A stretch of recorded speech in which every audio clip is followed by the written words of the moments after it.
할렐루야. 오늘 이 자리에 예배하기 위해서 모이신 여러분과 영상으로 예배하는 여러분 모두에게 하나님의 놀라우신 은혜와 축복이 가득할 줄 믿습니다. 우리가 세상을 살아가다가 하면은 여러 가지 겪게 되는 어려움이 있습니다. 그 중에 하나가 바로 사람과의 관계입니다. 사람은 혼자 사는 게 아니라 공동체를 이루고 살아가기 때문에 그렇습니다. 그래서 그 공동체 안에서는 크고 작은 문제들이 벌어지게 됩니다. 교회도 사람들이 모이는 공동체이기 때문에 그 인간관계 속에서 문제가 벌어지지 않을 수 없습니다. 아무리 믿음이 좋은 사람이 모였다 할지라도 그 속에서도 여전히 크고 작은 문제들은 생길 수 있습니다.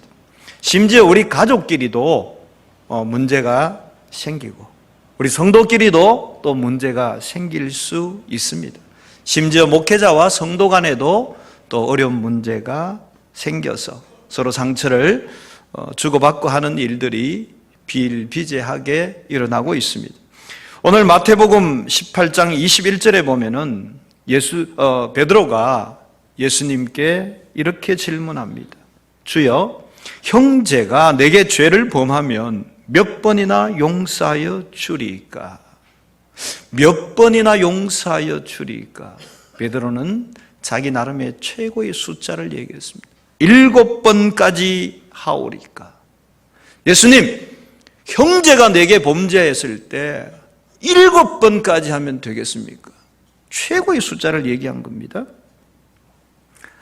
사실 7번 용서한다는 것은 쉬운 일이 아닙니다. 아니 어쩌면은 불가능할지도 모릅니다.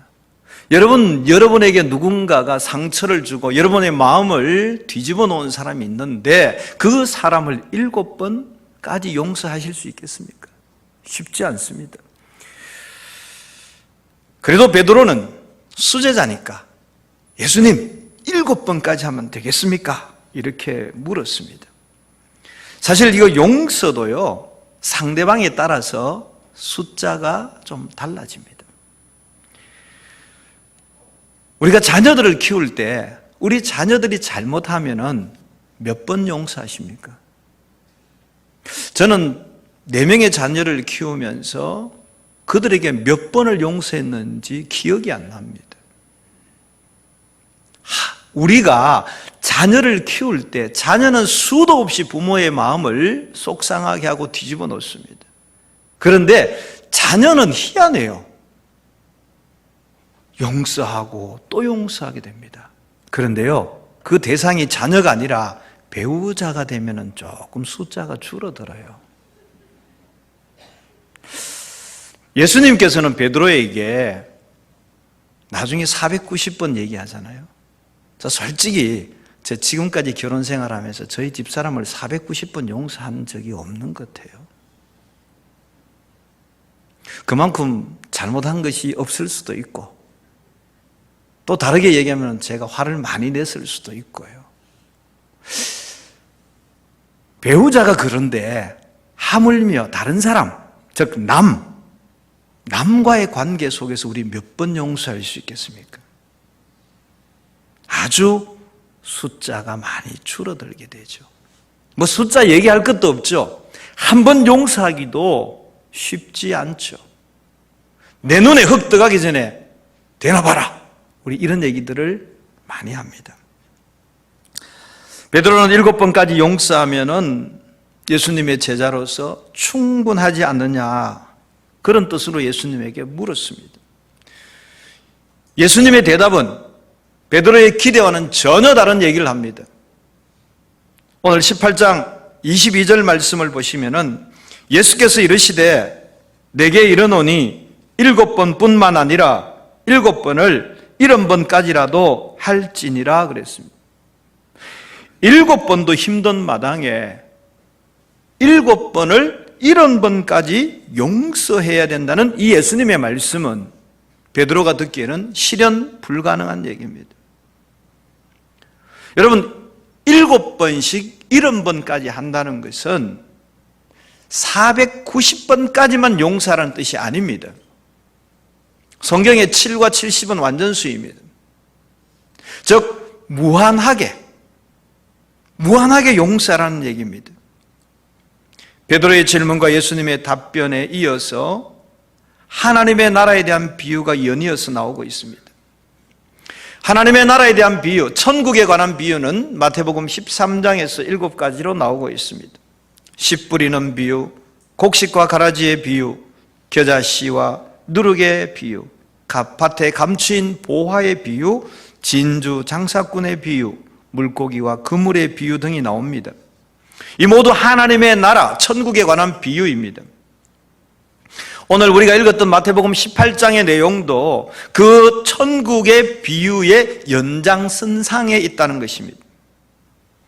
하늘나라는 종들과 결산하려던 어떤 임금과 같다 얘기하고 있습니다. 하늘나라는, 천국은 종들과 결산하려던 어떤 임금과 같다는 비유로 시작합니다. 여러분, 이때 당시의 종은 주인의 소유물입니다. 즉 주인 되는 임금에게 속해 있기 때문에 사실은 결산할 일이 없습니다. 내 소유물인데 결산할 일이 없죠. 그런데 이 내용을 보게 되면은 일반적인 임금과 종의 관계가 아니라 다른 어떤 모종의 계약을 맺고 있는 것으로 보입니다. 그래서 그 계약 기간이 이제 끝이 났습니다. 그렇기 때문에 이제 결산을 해야 됩니다. 결산을 해보니 이 종이 임금에게 10,000달란트의 빚을 지게 되었습니다. 10,000달란트라는 것은 어마어마한 금액입니다. 당시 유대 지역을 통치하던 헤롯의 1년 수입이 얼마냐? 900달란트입니다. 그리고 갈릴리와 베레아 지역에서 거둬들인 지방세가 1년에 200달란트입니다. 그런데 이 종은 임금에게 10,000달란트를 빚지게 되었습니다. 이 어마어마한 금액을 종은 갚을 수가 없습니다. 그래서 임금은 말하기를 못 갚으면 너와 너의 가족을 담보로 하겠다. 종으로 삼겠다. 그리고 네 모든 재산을 팔아서 갚아라. 이렇게 얘기합니다. 종은 재산을 다 팔아서 갚을 수는 있어요. 그런데 내 가족이 그리고 내가 담보로 잡혀 들어가는 것은 곤란하지 않습니까? 그래서 종이 얘기합니다. 임금님이시여, 제발 그렇게 하지 마십시오. 나중에라도 제가 벌어서 갚겠습니다. 그런 이야기를 합니다. 여러분, 10,000달란트가 얼마나 큰 돈인데 자기가 벌어서 갚는다는 것은 불가능한 얘기입니다. 갚을 수 없는 돈입니다. 사실 이 사람은 빚을 갚을 능력이 없습니다. 왜요? 갚을 능력이 있었으면 이미 갚았죠. 결산할 때까지 올 일이 없잖아요. 갚을 능력이 없으니까 결산하는 날 마이너스 10,000달란트가 된 거지 않습니까? 살려달라고, 임금님이시여 불쌍히 여겨달라고 외칠 때 임금님은 그를 불쌍히 여겨서 빚을 탕감해주고 돌려보냈습니다. 여기까지만 얘기를 들어도 대단히 감동적이고 은혜롭습니다. 그런데 이 이후에 반전이 일어납니다.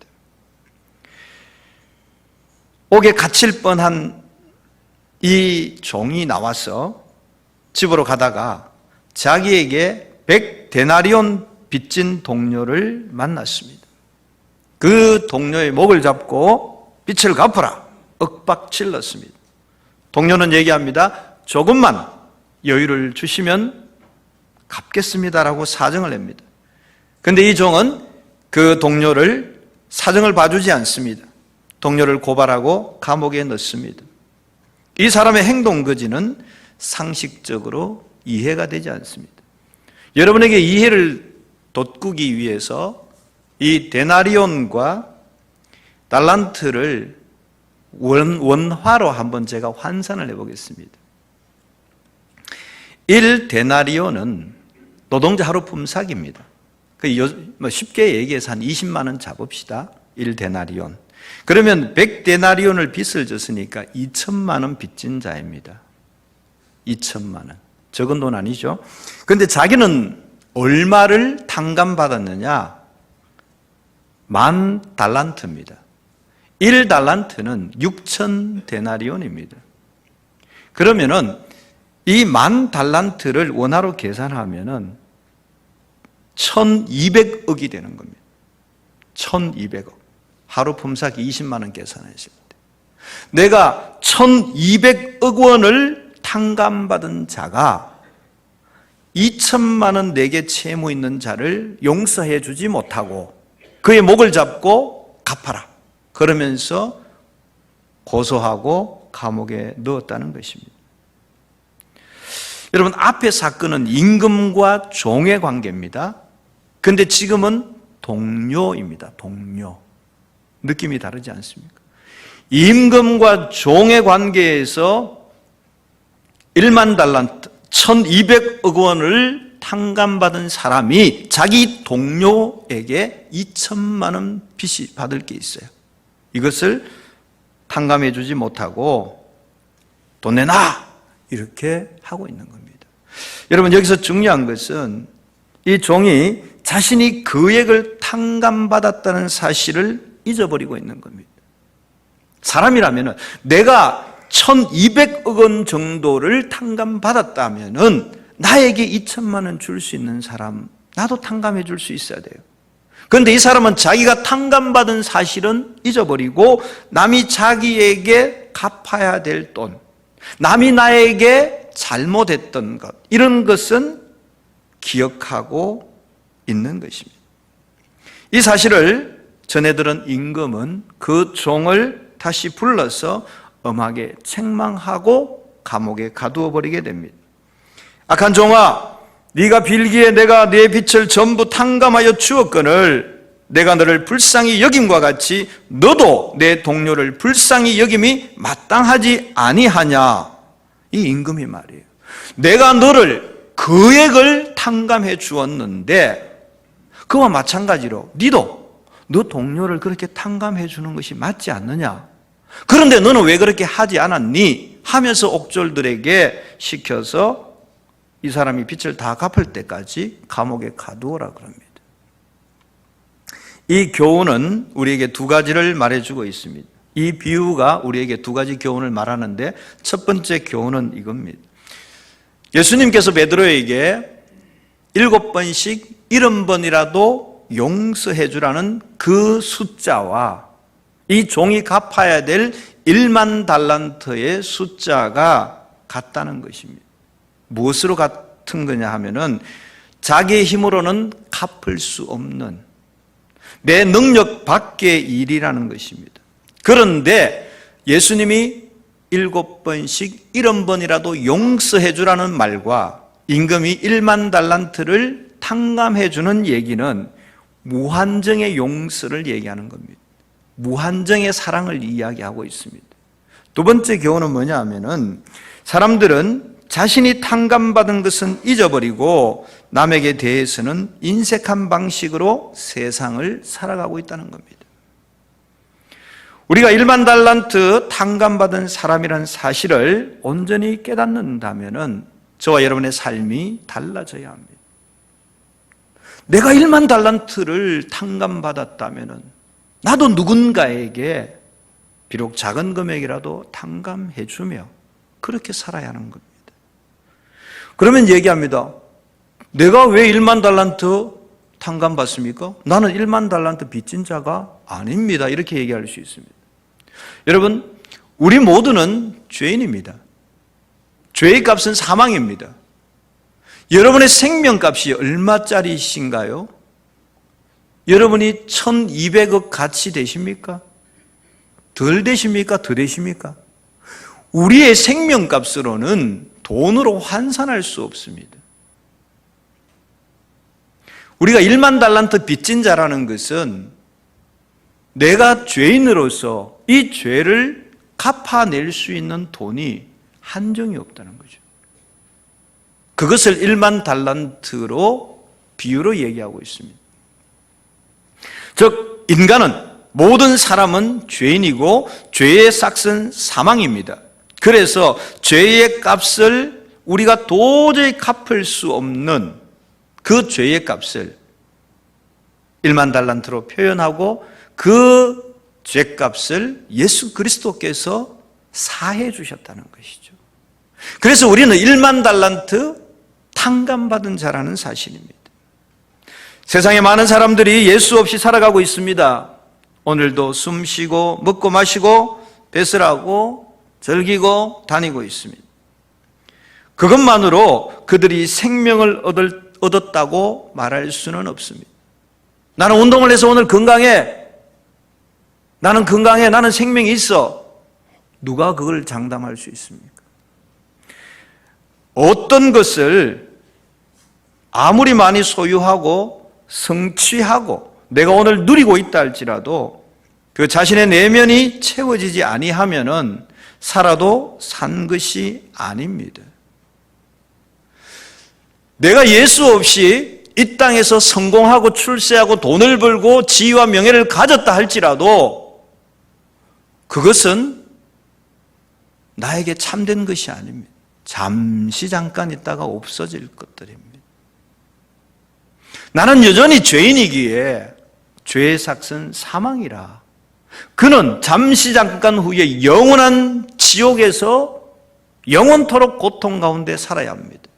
그 사람이 그 죄의 삭을 탕감받는 일이 1만 달란트 탕감받는 것과 무엇이 다르겠습니까?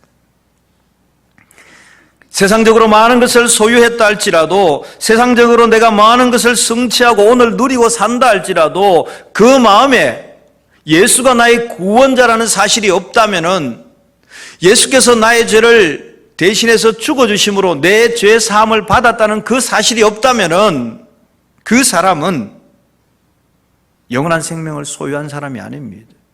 그래서 우리가 유명한 연예인, 재벌의 손자, 손녀 이들이 왜 자살합니까? 뭐가 부족했어요? 그들에게는 세상적인 것은 많은 것을 가지고 있고 누렸습니다. 그러나 그 속에 죄의 값을 해결하지 못해서 내 죄를 예수께서 사해 주셨다. 1만 달란트 정도 되는 그 값을 치러주시고 나에게 생명을 주셨다는 것이 없기 때문에 그 공간을 메꿀 길이 없어요. 그래서 그들은 자살을 선택하는 거예요. 하나님께서 인간을 창조하실 때에 하나님의 영역, 하나님의 공간을 만들어 놓으셨어요. 이 공간은 예수 믿을 때 채워지는 거예요. 우리가 언제 예수 믿어요? 예수께서 나의 죄를 사해 주시기 위해서 친히 십자가에서 죽으시고 부활하시고 우리에게 새로운 생명을 주셨다는 사실을 믿을 때, 그 사실을 믿을 때 내 이 공간이 채워지는 거예요. 그럴 때 우리에게 진정한 평안이 있는 겁니다. 그런데 우리는 어떻게 살아갑니까? 나는 1만 달란트 탕감받은 자가 아니라고 생각합니다. 받았는데 기억을 못하고 살아갑니다. 그냥 오늘 나에게 주어진 현실에 만족하고 살아갑니다. 당시 유대인들은 이 죄로 인한 생명의 상실로부터 해방받기 위해서 무엇을 했느냐 하면은 율법을 지켜야 한다 그랬습니다. 율법을 지킴으로 말미암아 우리가 사망의 자리에서 생명의 자리로 옮겨질 수 있다고 믿었습니다. 그런데 그 어느 누구도 율법을 다 지켜내지를 못했습니다. 우리는 십자가와 부활의 예수 그리스도의 복음을 통해서 더 이상 율법에 매달리지 않아도 된다는 생명의 신비를 알게 되었고 그 신비를 믿고 살아가는 겁니다. 그래서 우리는 오늘날 율법에 매이지 않습니다. 로마서 8장 2절에 보면은 이는 그리스도 안에 있는 생명의 성령의 법이 죄와 사망의 법에서 너를 해방하였음이라. 아멘.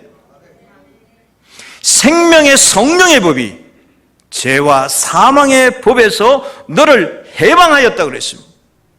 율법이 더 이상 우리를 붙잡지 못하고 있고 얽어매지 못하고 있고 세상의 어떤 것들이 우리를 더 이상 구속할 수 없습니다. 우리에게는 생명의 성령의 법이 있기 때문에 그 생명의 성령의 법이 우리를 자유케 하는, 해방케 한다고 말씀하고 있습니다. 이 말이 곧 무슨 말이냐면은 1만 달란트 빚을 탕감받은 자와 같습니다. 도저히 죄와 사망의 법에서 벗어날 수 없는데 생명의 성령의 법이 자유케 했잖아요. 우리가 1만 달란트를 갚을 수가 없어요. 그런데 탕감해 주신 거예요. 여러분 자신이 1만 달란트 빚에 탕감받았다는 사실을 확실히 믿는다면 혹시 믿으세요? 내가 정말 1만 달란트의 그 어마어마한 내가 갚을 수 없는 그 죄의 값을 용서받았다는 사실을 믿으십니까? 그 사실을 내가 확실히 믿는다면 여러분의 인생에서 남을 용서할 수 있는 능력의 원천이 되는 겁니다. 내가 1만 달란트를 빚진 자에서 내가 탕감받았다는 사실을 믿음이 있으면 그 믿음이 내가 또 다른 사람을 용서할 수 있는 능력의 원천이 되는 것입니다. 왜냐하면요, 용서받아 본 사람만이 다른 사람을 용서할 수 있습니다. 맞습니까? 사랑받아 본 사람만이 다른 사람을 사랑할 수 있습니다. 내가 하나님으로부터 예수 그리스도의 십자가의 사건을 통하여, 반대로 얘기하면은 내가 오늘 누군가를 용서할 수 없다라고 얘기한다면은 내가 하나님으로부터 구원받았다는 사실을 의심할 수밖에 없는 것입니다. 우리가 예수 그리스도의 사랑을 입고 죄 용서함을 받은 사람이라면은 100데나리온에 빚진 동료를 감옥으로 끌고 갈 마음을 먹지 않는 것입니다. 여러분 날마다 주기도문 하시죠? 주기도문 중에 이런 구절이 있습니다. 우리가 우리에게 죄 지은 자를 사하여 준 것 같이 우리 죄를 사하여 주옵시고, 그런 구절 있죠? 늘 하시죠? 이걸 조금 다르게 해드릴게요. 내가 나에게 죄 지은 자를 용서하여 준 것 같이 하나님이여 나의 죄를 용서하여 주옵시고, 그 얘기입니다. 우리는 주기도문을 날마다 외우고 있습니다. 여러분 이거 염불 아닙니다. 하나님, 내가 나에게 죄 지은 자를 내가 그 사람을 용서해 준 것 같이 나는 조금 용서해 줬는데 하나님이여 나의 엄청 큰 죄를 용서하여 주옵소서. 이게 주기도문이에요. 우리는 날마다 주기도문을 암송하고 있어요. 그런데 우리의 삶 속에는 이 말씀이 적용이 되고 있나요? 적용되어져야 돼요. 영화 레미제라블에 보면은 장발장이 주인공으로 나옵니다. 배가 고파서 빵을 훔치다가 감옥에 가게 되었습니다. 가석방 상태에서 탈옥을 하고 쫓기다가 성당에 숨어 들어갑니다.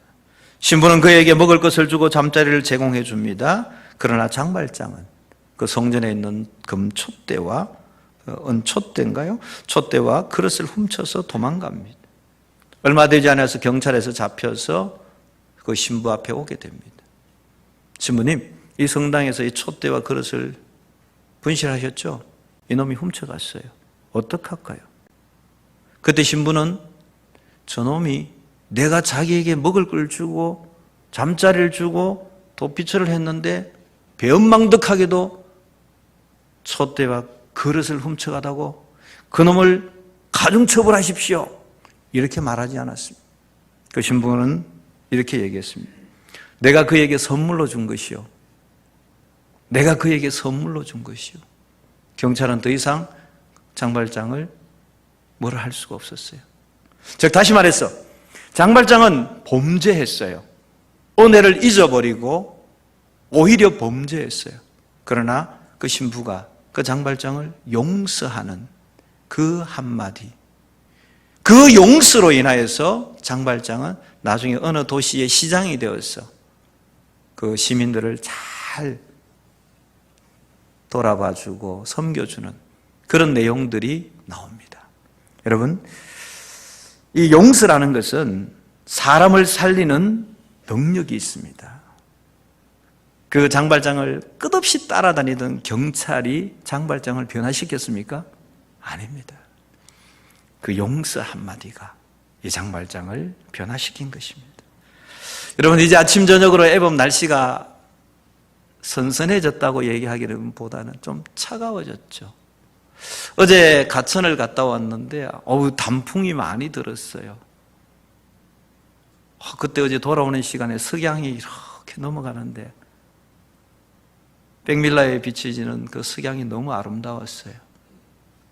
여러분도 혹시 요즘 그런 거 느끼십니까? 왠지 찬바람이 불어오고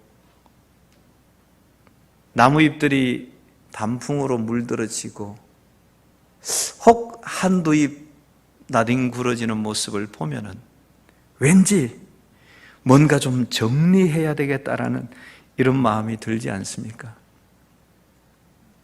인생의 황혼기에 와 있으신 분들은 더더욱이나 인생을 좀 정리해야 되겠다 이런 생각을 아마 하실 겁니다. 이런 분위기가 되면 우리 남자들은 서랍을 뒤집어서 한번 정리를 하고, 우리 여자분들은 농을 한번 뒤집어서 안 입던 옷도 좀 버리고 이렇게 뭔가 좀 정리를 해 들어갑니다. 그런 것들은 우리가 잘 정리할 수 있어요. 그런데 내 마음속에 남아있는, 내 마음속에 엉어리져 있는 이 앙금들은 잘 정리가 되어지지 않습니다. 여러분도 혹시 마음속에 그런 앙금을 가지고 있는 분 있으십니까? 아직도 누군가를 묻고 있는 분이 있으십니까? 여러분, 마태복음 18장 18절을 한번 같이 한번 읽었으면 좋겠습니다. 마태복음 18장 18절입니다. 같이 읽습니다. 진실로 너희에게 이르노니 무엇이든지 너희가 땅에서 매면 하늘에서도 매일 것이요 무엇이든지 땅에서 풀면 하늘에서도 풀리리라. 아멘. 여러분 마음에 아직도 용서하지 못하고 묻고 있는 사람이 있습니까? 내 눈에 혹이 들어가기 전까지 절대로 용서할 수 없어 라고 하는 그 사람이 아직도 있습니까? 여러분 마음에 상처를 준 그 사람이 만약에 여러분의 아버지라면, 그 사람이 만약에 여러분의 어머니라면, 그 사람이 만약에 여러분의 형제 자매라면, 아니 그 사람이 오늘 이 자리에 앉아있는 우리의 믿음의 지체라면 우리는 오늘 그 사람을 용서할 수 있기를 원합니다. 용서한다고 결단할 수 있기를 원합니다. 그리고 입술로 선포할 수 있기를 원합니다. 왠지 아십니까? 땅에서 매면 하늘에서도 매이고 땅에서 풀면 하늘에서도 풀리기 때문에 그렇습니다. 인간적인 감정으로는 단 한 번도 용서할 수 없을지라도 예수님은 7번씩 70번까지라도 용서해 주라고 말씀하고 있습니다. 우리가 예수 그리스도를 믿는 자로서 예수의 제자의 삶을 사는 사람이라면 예수의 말씀을 믿고 따라가야 되는 겁니다. 내게 복에 복을 더하시고는 액자로 집에 걸어놓고, 이런 말씀은 외면하고 지나가고 그러면 안 됩니다. 내가 1만 달란트 탕감받은 사람이라는 사실을 인정한다면 나도 누군가 그 사람을 용서해 줌이 마땅하지 않겠습니까? 여러분, 나중에 10년, 20년 뒤에 용서해 주겠다. 여러분, 10년, 20년 뒤의 시간이 여러분의 시간이 아닙니다. 내 마음에 상처를 주고 평생 잊어버릴 수 없는 그 원수 같은 사람, 그 사람의 이름을 여러분 가슴에 묻고 사시면 여러분이 마음이 아파요. 오늘 그 사람의 이름을 부르면서 오늘은 내가 그 사람을 용서한다고 내가 결단하고 선포하는 시간 되어지기를 원합니다. 사실 저도요, 과거에 용서하지 못했던 사람이 있었습니다. 정말 저 사람이 나에게 이럴 수 있느냐고, 내 죽을 때까지 용서 못하겠다고 마음에 다짐했더랬습니다. 그런 사람이 2사람이 있었습니다. 한 사람은 한 3년 전에 용서를 했어요. 한 사람은 최근에 용서했어요. 아주 최근에. 그래서 지금 제 마음속에는 용서하지 못한 사람이 아무도 없어요. 여러분도 오늘 이후로 그 사람이 나의 아버지가 되었든지 어머니가 되었든지 형제가 되었든지 아니면 우리의 성도가 되었든지 이웃의 누가 되었든지 그 사람을 용서하고 갈 수 있기를 원합니다. 사실 어렵습니다. 그렇지만은 말씀대로 실천하는 것이 우리 그리스도인의 모습이지 않겠습니까?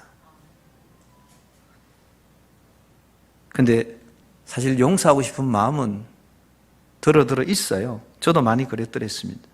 근데 용서하고 싶은데, 용서한다고 말하고 싶은데 말이 안 나와요. 용기가 안 나와요. 그래서 우리가 하나님 앞에 기도합시다. 하나님, 내가 저 사람을 진정으로 용서할 수 있는 마음을 달라고, 그렇게 말할 수 있는 용기를 달라고 그렇게 기도하고, 어느 날 하나님이 감동 주셔서 그런 마음과 그런 용기를 주시면은 우리는 그날 바로 실천할 수 있기를 원합니다. 우리가 이 세상을 떠나서 주님 앞에 갈 때에 묶인 것이 없어야 하지 않겠습니까? 묶인 것이 없어야 하지 않겠습니까? 이 땅에서 묶어놓고 가면은 하늘에서 묶인다 그랬습니다. 그럼 하나님께서 말씀하실 거 아니에요? 야, 너 땅에서 사는 동안 왜 이 사람을 묶어놓고 올라왔니? 여기서는 못 풀어. 땅에서 풀고 왔어야지. 거기서 왜 메고 왔니? 여기서 못 풀어. 그때 우리는 뭐라고 얘기하시겠어요? 우리가 이 세상을 떠날 때에 묶인 것이 없이 홀가분한 마음으로 하나님의 나라에 들어갈 수 있어야 합니다.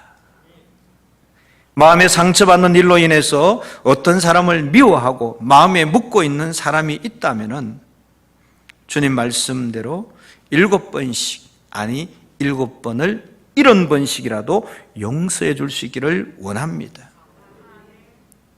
마음은 해주고 싶어요. 근데 차마 이 말도 못하겠고 그럴 때는 편지를 하나 쓰세요. 편지를 쓰세요. 카톡을 해도 좋아요. 문자를 해도 좋아요. 저는 제일 좋은 건 이런 것 같아요. 조그마한 선물 하나 해가지고 그 안에 손편지 하나 써가지고 미안했다, 용서한다, 사랑한다. 그러면 참 좋을 것 같아요. 왠지 아시죠? 땅에서 묶으면 하늘에서도 묶이고 땅에서 풀면 하늘에서도 풀리기 때문에 그렇습니다. 여러분, 사실 그 다른 사람을 용서하는 일은 그 사람을 위해서 하는 거 아닌 거 아시죠? 내 마음에 묻고 있는, 내 마음에 도저히 용서할 수 없는 그 사람을 내가 풀어주고 용서해 줌으로 말미암아 내 마음이 자유함을 누리게 되는 것입니다. 그 사람을 풀어줄 때, 용서할 때 주님의 은혜가 그제서야 임하는 것입니다. 그 사람을 풀어내고 내 마음이 자유해질 때 내가 하나님이 내게 베푸시는 그 참된 평안을 누리게 되는 것입니다. 그것이 있으면은 내가 교회에서 직분이 무엇이든지 아무 상관없습니다. 하나님께서 우리에게 주시는 참된 평안을 누릴 수가 없습니다. 사랑하는 성도 여러분, 우리가 더 늦기 전에 우리의 마음을 여시길 바랍니다. 더 늦기 전에 내가 먼저 손 내미시기를 바랍니다. 기회가 있을 때에 용서하시고 마음의 무거운 짐들을 벗어버리시기를 원합니다. 특별히 우리 믿음의 지체 안에서, 같은 하나님의 성전 안에서 같은 신앙생활하는 우리 믿음의 지체들끼리 그런 마음이 있으면 하나님 보시기에 우리가 뭐라고 얘기할 수 있겠습니까? 우리 믿음의 지체들 간에 먼저 용서해 줄 수 있기를 원합니다. 또 가족 중에 그런 분이 의외로 있어요. 가족 중에 마음의 아픔과 상처를 가지고 있는 분이 있으면 오늘 결단하십시오. 여러분 속으로 결단하십시오. 그래, 오늘부터 내가 우리 아버지를 용서하기로 결단하고 선포합니다. 내가 오늘부터 뭐뭐 집사님을, 뭐뭐 권사님을, 뭐뭐 장로님을, 어느 목사를 내가 오늘부터 용서하기로 결단하고 선포합니다. 여러분 속으로 오늘 이 시간에 한번 외치시길 바랍니다. 그리고 이 시간이 지나고 나서 우리 하나님의 교회 안에서 믿음의 공동체끼리 또 가정의 식구들끼리 이런 어려움 없이 다 풀어내고 하나님께서 우리에게 주시는 참된 평안을 누리시는 저와 여러분 되시기를 주님의 이름으로 축원합니다. 기도하겠습니다. 하나님 아버지, 우리에게 상처 준 사람을 몇 번 용서하면 좋겠습니까? 예수님께서는 숫자를 말씀하시는 것이 아니라 계속해서 완전하게 용서될 때까지 용서하라 말씀하셨습니다. 임금은 종에게 그가 도저히 갚을 수 없는 1만 달란트를 탕감해 주었습니다. 죄의 값은 사망이라 내가 사망의 값을 지불해야 함에도 불구하고 하나님께서는 독생자들 예수 그리스도를 보내시고 십자가에 죽게 하심으로 그 피값으로 나의 갚을 수 없는 죄값을 치르게 하셨습니다.